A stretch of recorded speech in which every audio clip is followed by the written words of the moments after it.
पहलवानों के समर्थन में सत्यपाल मलिक का बड़ा बयान। कहा, लोग इनसे अपनी बेटियों का बदला लेंगे। 2024 में इस सरकार को भी घसीटना होगा।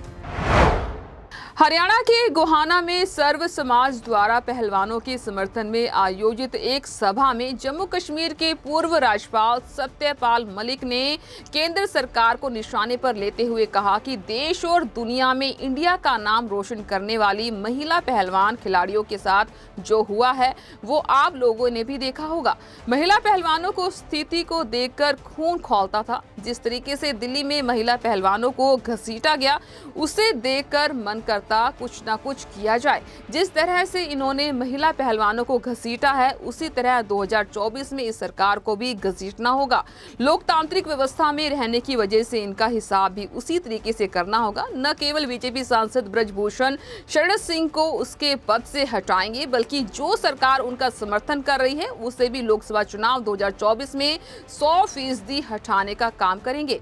मैं तो यहाँ के बाद सीधे राजस्थान के चुनावी समर में कूद जाऊंगा। साल के अंत में वहां विधानसभा चुनाव है। उन्होंने पीएम का नाम लिए बगैर ही कहा कि अगर ये राजस्थान में चुनाव हार गए तो बीजेपी के लोग ही इन्हें हटा देंगे।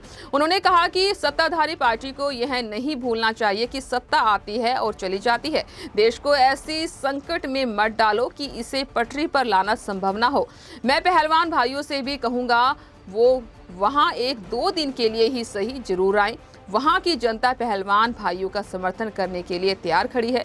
राजस्थान से मेरे पास कई दिन से फोन आ रहे हैं। MLA, Jaipur university students union के अध्यक्ष निर्मल और अन्य लोगों के लगातार कह रहे हैं पहलवान भाइयों का राजस्थान लेकर आइए, हम उन्हें राजस्थान में घुमाएंगे। अब ये तो इनके ऊपर है कि ये जो भी फैसला करेंगे हम साथ देंगे। मैं खुद वहां जाऊंगा। राजस्थान में बीजेपी वालों को घुसने लायक नहीं छोड़ूंगा।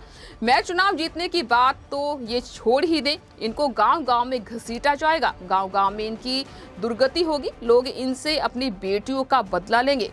सत्यपाल मलिक ने 4 जून को हरियाणा के सोनीपत में एक कार्यक्रम में लोगों को संबोधित करते हुए कहा था कि किसान आंदोलन जब चल रहा था तो 4 महीने तक इन्होंने कोई बात नहीं की।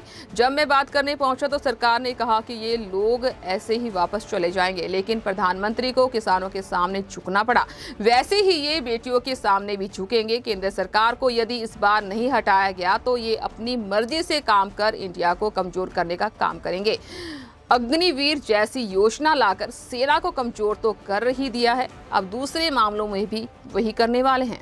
महिला खिलाड़ी हैं, इनके साथ जो हुआ वो आपने देखा होगा, टीवी पे दिखाया गया। खून खोलता था उसको देख के और ये मन करता था कि अभी जाके जो लोग इनको घसीट रहे हैं उनके साथ कुछ न कुछ कर दिया जाए।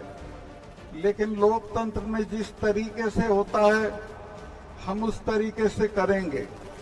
ब्रजभूषण को भी हटाएंगे और जो सरकार उसका समर्थन कर रही है उसको भी 2024 में 100% हटा देंगे, ये आप मान के चलिए। मैं तो आज की सभा के बाद सीधे जाके राजस्थान में कूद जाऊंगा। वहां चुनाव है। अगर ये राजस्थान में हार गए तो बीजेपी पार्टी के लोग इनको हटा देंगे और ये वहां हार जाएंगे। मैं पहलवान भाइयों को भी कहूंगा अगर 1-2 दिन के लिए वहां आ सकेंगे तो वहां की जनता इनके लिए तैयार खड़ी है, इनके समर्थन के लिए तैयार खड़ी है। मेरे पास कई दिन से वहां से फोन आ रहे हैं एमएलए के, स्टूडेंट यूनियन के अध्यक्ष के, जयपुर यूनिवर्सिटी का जो अध्यक्ष है निर्मल उसके के साहब हमारे यहाँ इनको लाओ और हम इनको घुमाएंगे। अब ये तो इनके ऊपर है, ये जो भी फैसला करेंगे हम इनके साथ हैं। लेकिन मैं अपनी जात से खुद से मैं जाऊंगा और राजस्थान में इनको घुसने लायक नहीं छोड़ेंगे। ये चुनाव की तो बात ही छोड़ दें, इनको गांव-गांव घसीटा जाएगा। गांव-गांव इनकी दुर्गति होगी और लोग इनसे अपनी बेटियों का बदला लेंगे। मैं